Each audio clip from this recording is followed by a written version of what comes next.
So first, welcome everybody. My name is Alexandre Kech. I'm the CEO of Onchain Custodian. So Onchain Custodian is a digital asset custody service provider, and our job is to safekeep private keys in a nutshell. And we're doing so with a solution that we've built in part with IBM, with their HSMs that level 4 certified that we are using. And it's obviously a topic of interest to custodians like us. What we will be covering today. Quantum computing is no longer a futuristic promise. It exists, and some are claiming it poses a threat to any encryption-based systems by its ability to break the currently existing protocols.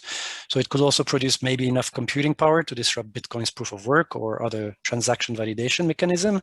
So what we're going to do today is really look at at this statement and see whether it's true and whether there is a risks, and also to discuss with our panel today what is being already put in place, discussed, implemented to prevent disruption of the digital asset space by quantum computing. I'm joined by three prestigious panelists from different horizons, 3 time zones here on the panel.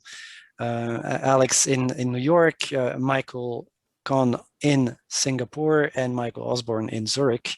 And I'll ask them first to start by introducing themselves, explaining a bit what they do today, but also their experience maybe in terms of technology and what they will be contributing today. I'll start with Michael Osborne. Hi, everybody. Welcome. My name is Michael Osborne. I work at the IBM Research Organization based just outside of Zurich in Switzerland.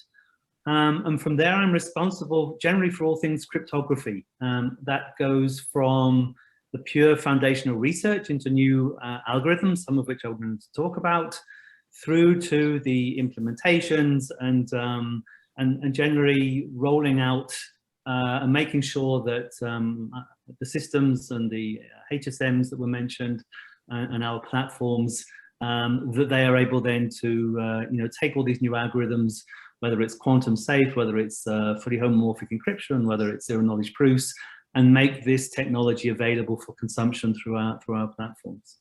So, thank you for being involved. Thank you, Michael. Michael C., do you want to be next? Sure. So I'm Michael Conn, Chairman and CEO of Zilliqa Capital. We are an investment holding company based in Singapore, focused on investing across blockchain, DeFi, gaming, and NFTs, as well as fintech applications that have yet to be on blockchain, but that can make sense on blockchain. We're focused around the Zilliqa protocol, as well as other protocols, whatever is interesting out there in building kind of an open financial ecosystem. That's what we're focused on, and we'll be talking today from that perspective, from an investor's perspective. Thank you. And Alex? Hey, good morning. Alex Mashinsky. I'm CEO of Celsius Network. We basically pay yield on crypto assets.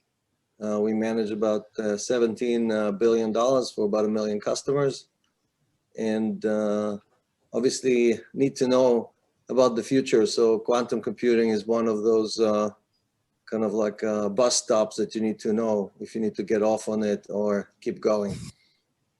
Excellent. So for the attendees who are still joining slowly but surely, if you have any questions, you can use the Q&A part, and I will be filtering them out and addressing them to the panel. And or in the chat directly, that's no problem. So we'll start by, I guess, the basics and try to understand effectively what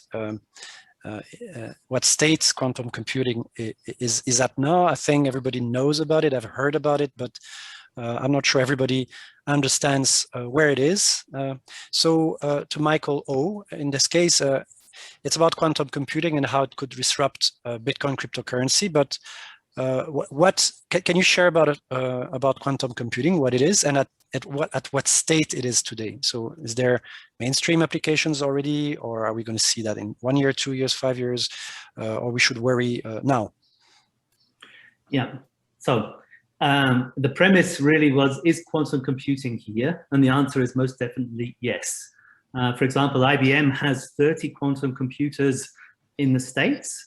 Access to those computers is primarily through cloud interfaces, so as a service.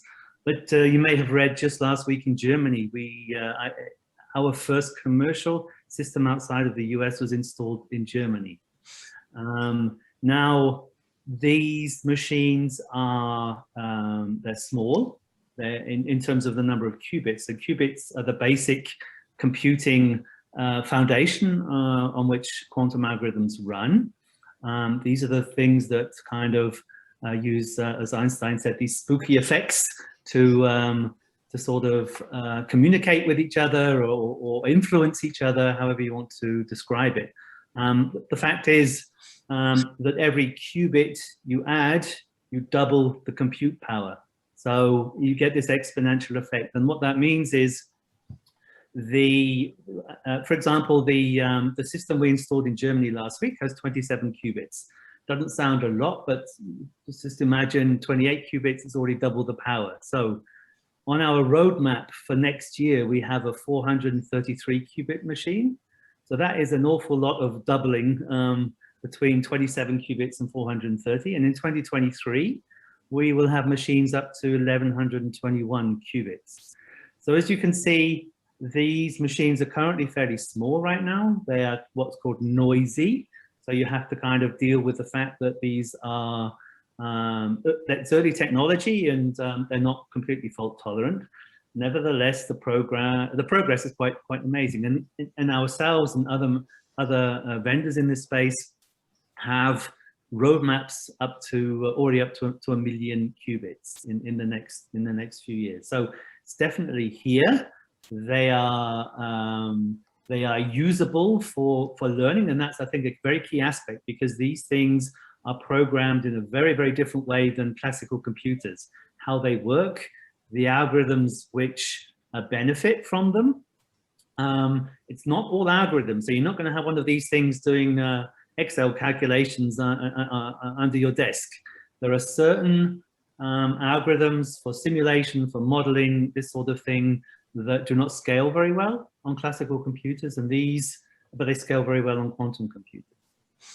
And sorry, I have a problem. I was going to say that's one side. Okay, the one side is machinery. The other side is the quantum algorithm. So everyone's heard of Shor's algorithm. So this is the algorithm which is the most efficient quantum algorithm for factoring numbers. And just to give you an indication there of the advancement, 10 years ago, it was estimated that you needed 1,000 million qubits to actually create the circuit to break an RSA-2K key. In 2019, we're down to 16 million qubits. So tremendous improvements in efficiency of the quantum algorithms. That's purely due to the amount of people now playing with quantum technology. So you see, we're starting to converge in terms of the efficiency of the algorithms versus the scaling of the machinery itself. So at some point in the near future, we're going to reach a point where things get interesting. So. Before I go to Michael O and Alex on their understanding of where quantum computing is and the impact on their businesses, so what are the threats that such a technology poses to cryptography in general and to crypto assets and blockchain in particular? So we distinguish between two sorts of attacks, so passive attacks and active attacks. So an active attack is when you're in the middle of a protocol. So there, we don't really worry about those because you need the large and fast machines in an interactive way. We worry about passive ones. What do we mean by passive ones? So if we're using, systems that we're building today that we're going to be using in the future. I mean, if you look at Bitcoin, it's already 10 years old. So, it's kind of blockchains we're building today are going to be around hopefully for, quite some time in the future. Data that we're protecting today that we lose or is harvested, or transactions that we're initiating or evidencing with digital signatures, all of these things we're doing today using classical crypto that have some value, either confidentiality or the ability to transact in the future.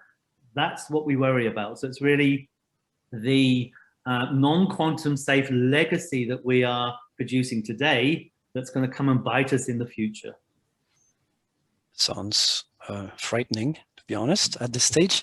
Let's talk to Alex. Maybe starting with Alex. So how familiar are you with quantum computing yourself? Maybe because I know that you have a technological history for sure with the companies that you've created in the past and run.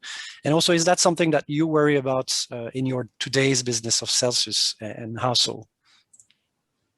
Yeah, and so yeah, I admit I'm a geek and I do dig into all this great technology. I have a bunch of books here from talking about entanglement and quantum, quantum entanglement and so on. So it's definitely, I think it's a phenomena that we can describe, but I don't think we understand. And no, I don't think anyone in the world can tell you how it works. But it's looks like it's part of the fabric, part of the time-space fabric, part of our existence. Like we just obviously we're trying to put it to use in a good way. And the funny thing is that it takes a quantum computer the same amount of time to solve one of the world's toughest problems as it is to calculate what is 5 + 2. It takes exactly the same amount of time. So it's not that this is some amazing superhuman skill that can do everything for us, and we now automatically transport into the matrix and live either in fear or in jubilee for the rest of our lives. It like Michael said, it solves certain very specific problems, and it does that much better than anything else we have today. And we're going to continue to live with 2 or more types of computers, some that are very good at our day-to-day stuff, like your iPhone or your desktop, and some that solve very, very specific problems. When it comes to cryptography, I think there are dozens of papers out there that talk about how do you create a quantum-resistant cryptography, and the existing protocols are going to have to adjust to make sure that they are quantum resistant, because otherwise, obviously, somebody can hire Michael's computer with a few thousand bits and crack the code. Maybe not necessarily on the Bitcoin chain, because it's the oldest chain, it's the hardest one to crack, but some of the newer chains that may be less resistant. And we don't want to see that, because that would be an erosion of trust. I call it a trust withdrawal in general in the cryptography space, because people will get nervous that their assets or their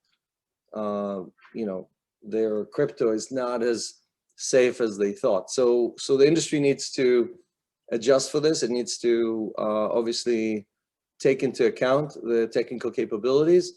And there is a version of this where only quantum computers are doing the block creation. So you have another scenario where you can create a blockchain in which only IBM's, 50 global computers are capable of creating the next block. And you use that as basically a proof of stake mechanism that is kind of resistant to the traditional 51% attack. So you can use it in different ways. And I'm sure people will experiment with all of these, and the best solution will win. Thanks. Well, Michael C., are you also a geek reading about this, or are you more worried about your own investments in digital assets and what's going to happen to those? I certainly like to read about these things and be aware of what's happening. I mean, when you read about quantum entanglement or quantum supremacy, I mean, and to Alex's point, certain computers are better at certain solutions than others.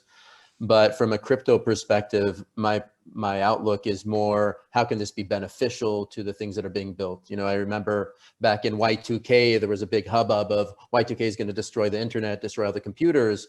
And certainly people tried to prepare for it. It became a bit much ado about nothing, because it ended up being, solutions were put in place, or it ended up panning out to nothing. But yet, from my perspective, crypto and quantum can go hand in hand together. And whether there are solutions like Alex's quantum on quantum, effectively proof of staking, or some of the things like Zcash is working on ZK snarks based lattices. I think some of these things will be interesting, and my take is that through soft forking or potentially hard forking if necessary, the blockchains will be able to navigate going forward. And then it's just a question of protecting what happened from the passive attacks that Michael O highlighted. But for me, what's most exciting is kind of how this helps things along from an investment perspective, and how different innovations around quantum help speed up certain things that happen in DeFi, around the financial application side of things, around payments, remittances, lending. Because if you could have quantum-based blockchains driving transactions, then the speeds can be tremendous. So I don't necessarily see it as a negative. It's more something to be aware of. Certainly, you can't ignore it, and then see kind of how it develops. Yeah, makes a lot of sense. So we did discuss, everybody actually, about the fact of the need to adapt. So not necessarily be horrified or fearful of this new technology, but more adapt to it. So to Michael O, what is IBM and the rest of the technology industry is doing today about the potential threats around cryptography in particular, but also other issues? And are there solutions looked at today to protect and enhance existing cryptography mechanism and what we know, and what are they? Yeah, that's good. And the first thing I should say here is that the quantum hashtag is a very popular hashtag, okay? So you'll see it attached to all sorts of security, things like quantum key distribution, quantum random number generation, quantum safe crypto, but they're very different things. Mm-hmm. So we really focus very much on quantum safe cryptography because we need to protect, essentially we need drop-in replacements for the algorithms that we use today, algorithms for digital signatures, algorithms for key exchange, anywhere where we use public key cryptography. Things like quantum key distribution, they have their rightful place, but they only solve a very small part of the problem. They don't solve, for example, authentication, or which is one of the major problems I would suggest going forward with blockchains. So the actual crypto that is quantum safe is just simply based on mathematical problems where there's no known quantum speed up using some algorithm. So it's all kind of funky maths that you might not have heard of, things like super singular isogenies or lattice-based cryptography. It's not new. It just hasn't really been, let's say, on vogue, simply because ECC and RSA cryptography was so easy and so easy to use, essentially. There was never really a need to look at other forms of public key cryptography. But so you'll be glad to know that, for example, NIST already started in 2016, their process for looking at next generation, they call it post-quantum cryptography. It's a long process. It's more or less a competition, which is very good in that it means that a lot of people submit schemes, try and break each other's schemes, so you get a lot of focus because people want to win this competition. I think one of the important things to be aware about of this competition is that there will not be one new algorithm. There will be a portfolio of algorithms based on different mathematical properties, purely because the quantum world that we're entering is very uncertain in terms of what new quantum algorithms will be discovered. Means we need a toolkit of schemes based on different mathematical properties. What does that mean for systems that we're building? It means that we need to be able to change pretty fast. We need to be able to support different ones potentially. And there's this whole topic around cryptographic agility is a very hot topic in the crypto world right now, meaning the ability to transition quickly to a new form of crypto, because there will not be just one new scheme. There'll be a portfolio. But everything is, let's say, pretty well down the road in terms of standardization. NIST will decide by the end of this year which of the 4 algorithms they will initially standardize. China has already selected 2 algorithms, based on submissions to NIST. So you already see, let's say, and there are a number of other standards which can be looked at. So everything is in a good place in terms of things being available. The big problem is how we're going to get to these new schemes. So how are being, in terms of the business case, when one should do it, the need to support multiple schemes, etc., etc. So it's that transition. It's a bit the Y2K problem, which was mentioned. It's a big problem. Hopefully, at the end of it, then it will look like a big ado about nothing. But there is this kind of piece of work that needs to happen in order to get to this quantum safe state. So Alex, you're a service provider, so you provide service to your customers, and obviously you rely on technology and also on providers, service providers like custodians or custody solution or whatever engine you're using at the back. Is that something that you're already looking at today in terms of when you do due diligence of a vendor?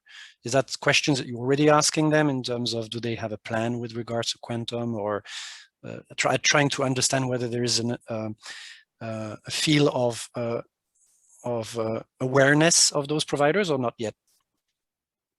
Well, it's definitely one of the trick questions that you ask a custodian or somebody who tells you they have the best encryption or MPC technology. You ask them about quantum computing, if they don't know anything about it, then you know that you have to move on, right? Because we all have to know what are the obstacles in the future. I tend to kind of project myself 10 or 15 years forward and think what could happen as a analogy, right?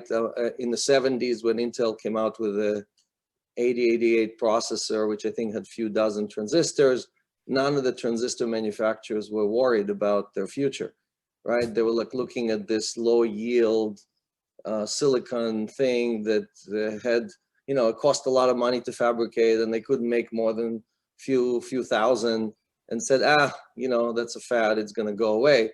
Today, we have billions of transistors on every core, and your iPhone has like 16 cores in it. So unless you project into the future and you can imagine, okay, what could happen with a computer that has several thousand qubits? What does that represent in capabilities? You'll be building obsolete technology, right? So our job is to protect the assets of our customers. The challenge is that most of our customers are people that don't want to manage their own keys. They're customers that want to kind of outsource that function and let somebody who knows more than them do that for them. And unless you cover all the bases, the hackers are very good at finding a door or a window or a chimney to come in through. And so it's definitely our job as service providers to close all of those options.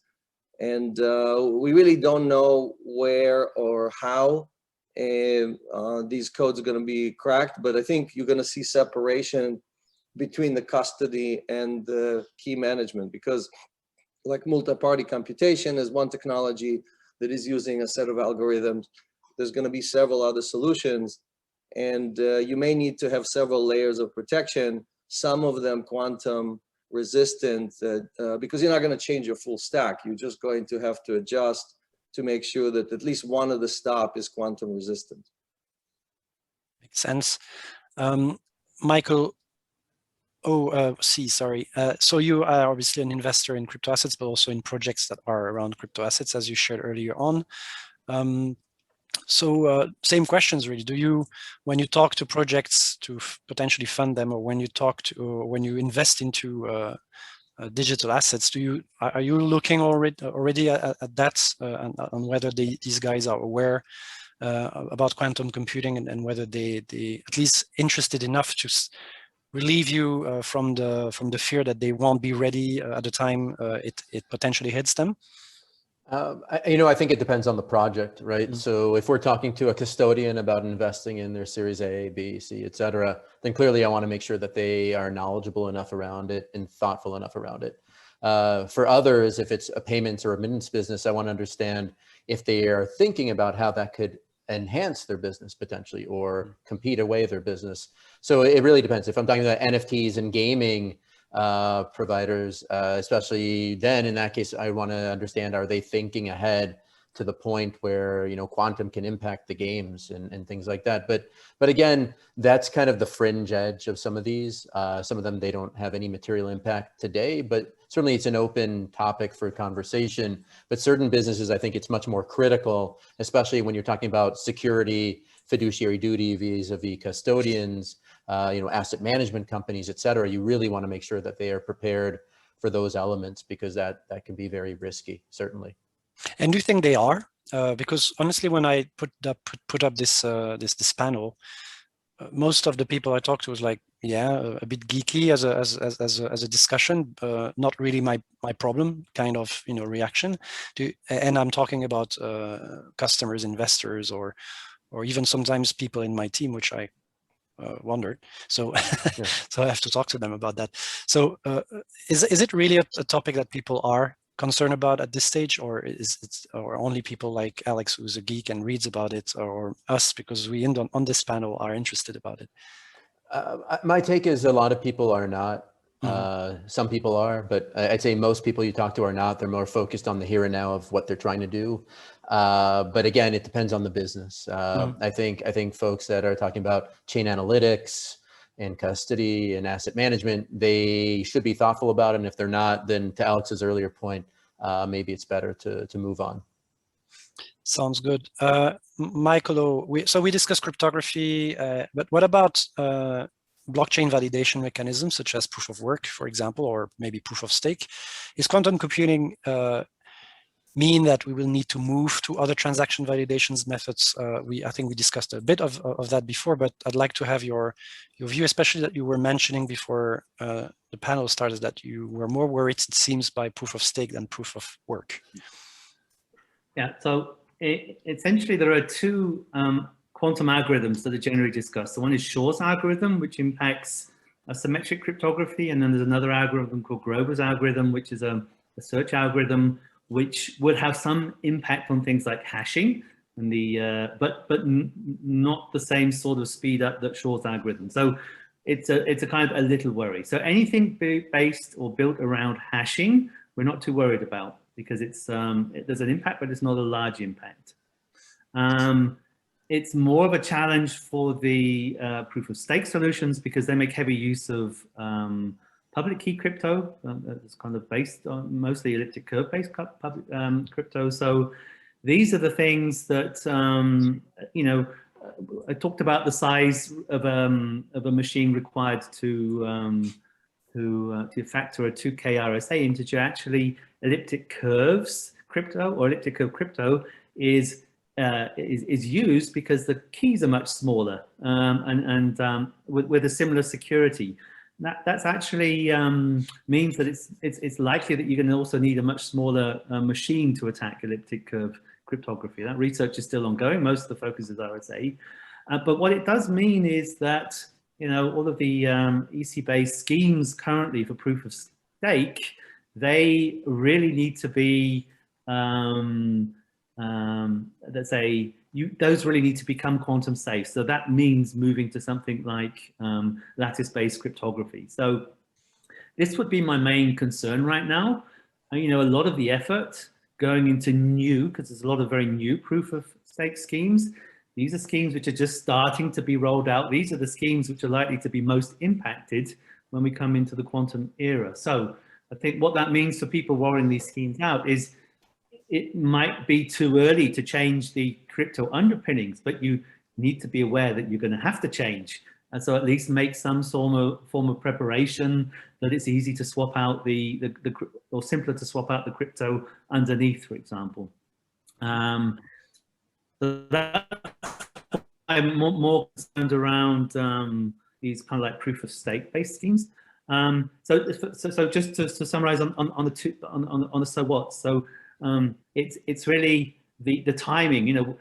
Getting back to the last point that you made, essentially, that not so many people are kind of worried because they perceive the problem is sometime in the future. But that's actually not the case. The problem is today, it's the impact which is in the future. And that's very difficult from a risk mindset to get people's attention. If they say, oh, it's going to be, another 10 years before a large machine appears, people feel safe. It's not a problem. Why should they worry today? But actually everything that they do up until it's quantum safe is potentially going to come and bite them in the future. So it's that that whole thing about this delayed impact, I think that's a big challenge. And what that effectively is going to mean is that, you know, there's a lot of things going to be rolled out in the coming years which are simply not going to be quantum safe, and they're going to have difficulty transitioning to quantum safe unless they think about it today. So awareness for me is everything. It's not, you don't need to rush and do something now, but you really have to be aware, and you really have to start planning and understand what that's going to mean for your roadmap in the coming years. So in your respective business, Alex and Michael, what's your view on, do you have anything to add to what Michael just said?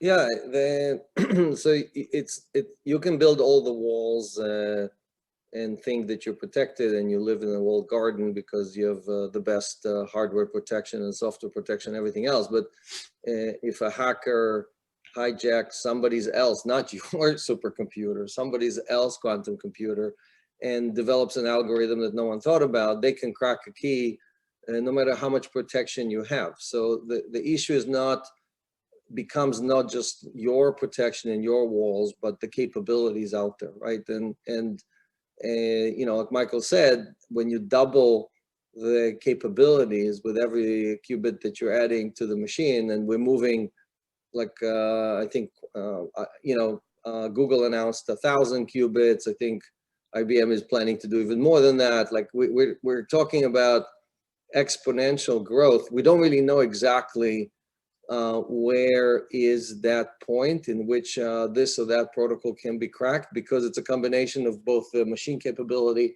and the efficiency of the protocols, so or the algorithms that are written to run those machines. And human ingenuity has no end. It's amazing that this you know, few pounds of blubber on our head can design these amazing things that kind of take or control the power in the entire universe, because the quantum state is, you know, kind of the underlying power of this universe.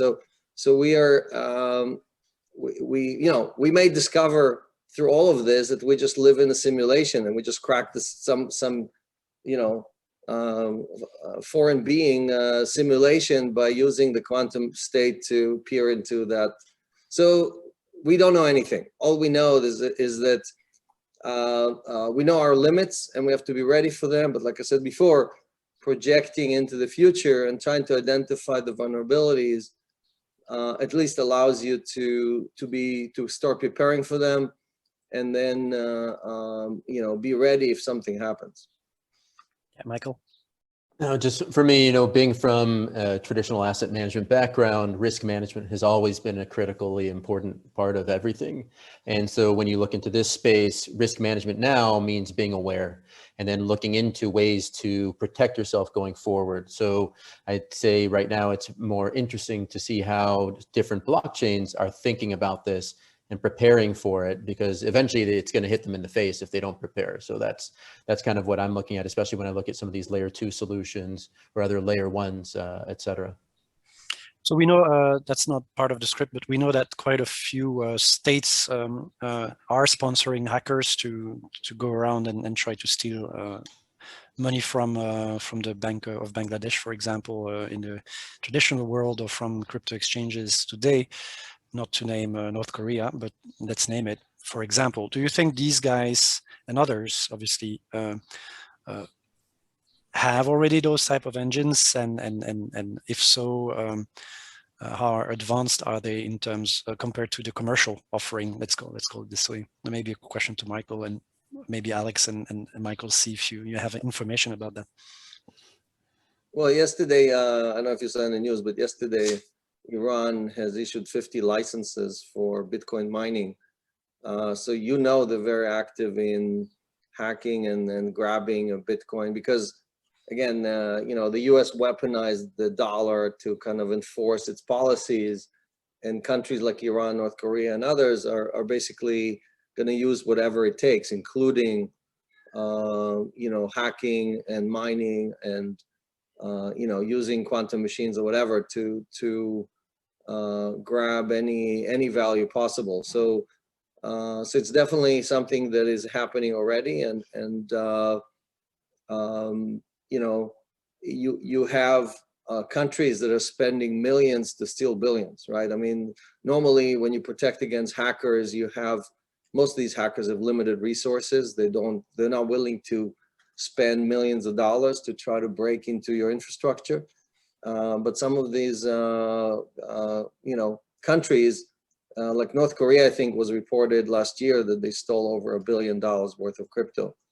And they invested millions and they stole billions. So it's definitely something that that is a problem, and that problem is going to get more and more difficult, because when they're successful, they basically start leaning on that, starting to rely on that as part of their budget, right? And they're putting more and more resources. They put their best minds to go and focus on that, instead of actually trying to create economic value through the economic activity that we're used to. Michael's? Any? It's an interesting question. I mean, at the end of the day, I think it's impossible to tell what's happening, essentially, because such as it's like you're creating front door keys. It's not hacking in the traditional sense. So with that sort of capability, it's going to be used very carefully for, I think, at a state level. But I don't really have so much of a perspective on that. But at the end of the day, what it does expose is there are things you do for kind of like the blockchain fabrics and platforms, but you still have all the problems associated with how you get there, with the wallets that you use, with the access to the wallets on personal computers. And so I think there's plenty of work for cybersecurity engineers, even before quantum machinery appears. And I do think it's an opportunity. So one thing we haven't done very well as an industry is we've focused on function and not security. And security is always a bit of an afterthought. We're always chasing after it, essentially. And I think the same applies to crypto a little bit in how it's being used. It's obviously, crypto is used to protect sensitive things. So that obviously becomes a target because sensitive things have value. That at least with this transition to this new generation of crypto, there is an opportunity to start doing things a bit better than we've done in the past. So I think it's a long journey, and there are lots of other, I think, dimensions which are equally important. But there is this kind of like this opportunity, I think, that with this, because of the size of the threat, because it's more systemic than anything, that we can actually use that threat to actually improve our overall cybersecurity postures, for the reasons that you mentioned, or for the questions, the way you asked it, which was kind of, how serious is this going to be, and what role nation states are going to play. It's kind of, we need these senses of emergencies to actually improve things. The world doesn't really work very well otherwise. So as you were sharing your thoughts, so sorry, you wanted to add something? No, just from my perspective, kind of following on Michael O, just like cybersecurity doesn't keep up with innovation, I think the same holds for regulation. And I think in many cases, regulation certainly can be cumbersome, but in some ways it's actually additive in terms of making sure that you're protected with shoring up the cybersecurity elements. So, I think that's, if you're looking for a silver lining to regulation, there will probably be some elements of trying to make sure that you're protected from a cybersecurity perspective. It's probably, it's kind of the question of pick your poison, but ultimately these will help in some ways to shore up some of the cybersecurity elements, which certainly have not been keeping up with the innovation.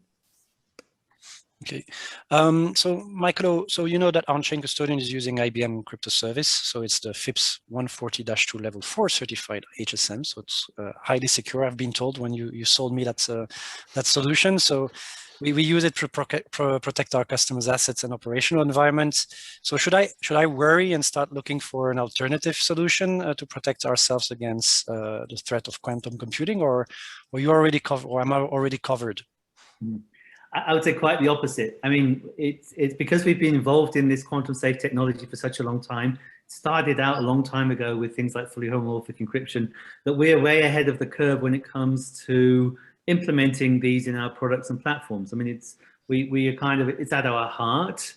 Security is really important, especially on our big platforms.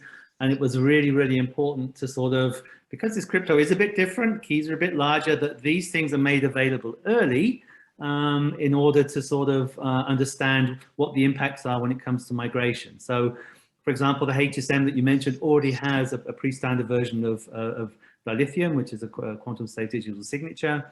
Our cloud supports quantum safe versions of bring your own key, and our Kubernetes ingress controllers, this kind. So we're very cognizant because we're in the game of quantum computers. So we're very aware of the advantages and the challenges which that bring, but we've always been traditionally a very strong security organization. So I think luckily with that combination has enabled us to, have insights which are quite unique, and I think people like yourselves will surely benefit from those two aspects of what we do. And our customers for sure, more than, because that's not my private keys, right? These are our customers' private keys that we manage on their behalf. So to finish with this session, I want it to be a bit more not positive, not that we've been negative on quantum computing. I think we've been quite positive as well already, but ask you maybe each of you to share your thoughts in terms of what, in your view, quantum computing could bring tremendously positive to humanity, really, and this technological evolution. Maybe starting with Michael, C this time. Sure. I think when you look at certainly the health benefits that can come out of this, being able to resolve for virus codes or genetics or any other thing in terms of coming up with complex medicines, et cetera, quantum computing certainly can be significantly additive in cracking genetic codes and cracking other things that today take a lot of time. So certainly from that element, it can be helpful. When you look at the financial space, being able to speed up transactions and being able to somehow figure out a way, potentially leveraging blockchain to deliver that in a decentralized manner to unbanked and underbanked would certainly be value additive as well. So that's kind of off the top of my head, a couple ideas. Michael O, I'll finish by Alex. Yeah, I think it's just fantastic, the opportunity at the end of the day, what they are able to model and simulate. So I think the easy one is there are so many kind of like chemical processes, for example, making fertilizers, which use a significant part of the world's energy. So if you just look at climate change, energy efficiency, actually being able to use that sort of technology to create processes and materials and things in a much more energy efficient way, in itself, I think is a fantastic contribution to society. I think to the blockchain world, I would say a little bit cynically, there's a great opportunity for key recovery for all the lost keys out there in the world. Not so serious, but I think. To be quite honest, I think it's such a new field, so different to what we have today in terms of what can be done, that I think the coolest things are yet to be discovered with this technology. Alex? Yeah, so human history is full of these waves of innovation that are usually attached to some kind of a discovery or expansion of the limits. Right, so if it's electricity, or if it's the internet, or if it's many of the industrial revolution, right, all these inventions have, it's like a Cambrian explosion of innovation that's happening very, very quickly when we discover something. And quantum computing kind of represents the same thing. If it's medicine, like folding of proteins, which we really cannot use traditional computers to calculate, or testing the boundaries of other things, both on the computational side as well as on physics or on chemistry. So this capability expands all of our horizons. It's not just, okay, it's going to help us with cryptography, or it's going to help us be more safe, or crack somebody else's key. But again, it's a new capability that we never had before. We know that the quantum realm is a whole nother universe in which we are just now, we're like tourists. We're just showing up and we're like looking at the buildings and trying to figure out where we're going to stay, which coffee shop we're going to use. We still don't know anything about this space. And as we learn more and more about the domain, we're going to be basically become experts or become domicile in those capabilities. And really, I think it's a whole new sphere, right? So young people who are just now going to college or whatever and trying to figure out what to do with their lives. This is a space, this is one of those fields that you're guaranteed to have a job if you become an expert in this domain. So definitely something that I think is going to impact almost everything that we know, because it has such far-reaching implications. Excellent. We have a few questions that I would like to finish with. So one for Michael O. So is IBM running all jobs in parallel on classic computers to validate the quantum results? If so, when will the classic computers no longer be able to keep up? It might be a technical questions, but it's a very technical question. I know simulation is used quite extensively, so quantum simulation on classical machines, but they're obviously absolutely right in terms of limits. I think there's a lot of discussion backwards and forwards where we are in terms of scalability of simulation, but I think a more concrete answer than that I'm not able to provide, I'm afraid. And the last one, so on the topic of bad state actors, has the US government engaged yet in this field at a policy level or directly, e.g., for example, DARPA, D-A-R-P-A, or in partnership with industry? So are there collaborations already existing today between US or other governments and commercial companies to deal with those issues? For those who have an answer, potentially, I don't know if anybody. No? Well, you know, we have, I just came visiting our office in Israel, and most of our employees there came from the counterintelligence, you know, it's called the 8200 units. So part of, you know, the MPC, multi-party computation, originated over there more than a decade ago. So, so I can tell you that, again, this is a war of nations. It's not that again, Iran is only focused on crypto and stealing crypto assets, right? I mean, the same tools can be used to crack traditional defenses, both military and non-military targets. So one of the risks that we're going to see is that, again, Russia is going against the United States, the United States is going against Russia on the cyber sphere, and they crack something, and it's clear that they cracked this or that algorithm or protocol. That would also have implications in the crypto sphere, because all of these are effectively, it's like a tree of knowledge, and they all have the same base.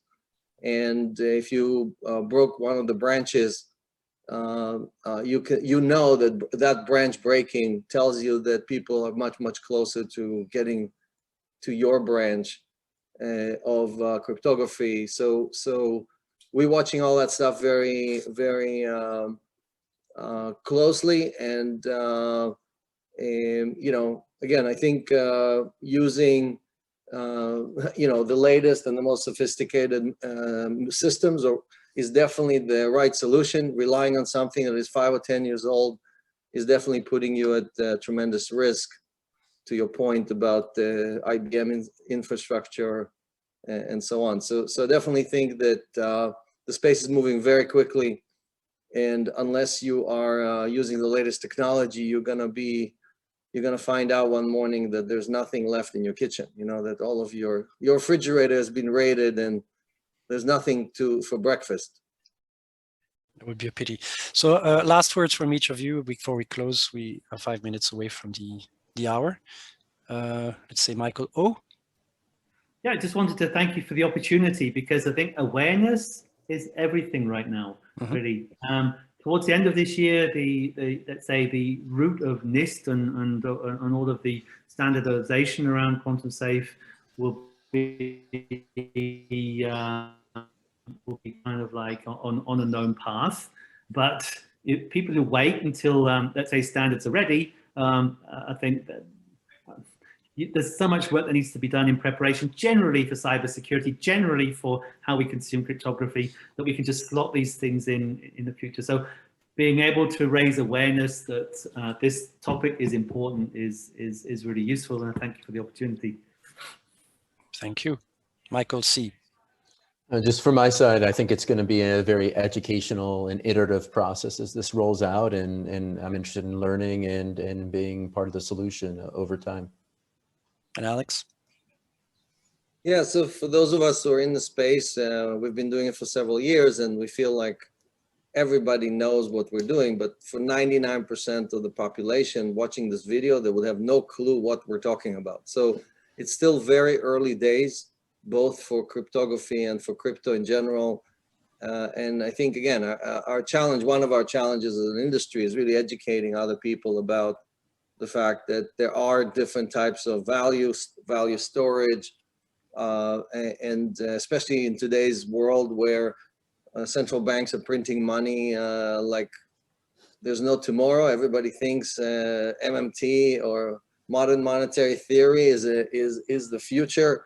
And you know, I come from the Austrian school of thinking that you know, nothing has changed, and if you print money, its value is going to decrease very, very rapidly. So my point is just that it's on us. It's our job to educate the masses and try to convince them that both the solutions we provide and the technology we use are the future, and you know, the banks are not their friends. You know, so you gotta really manage your own assets in your own way if you want to avoid the disasters of debasement of currency.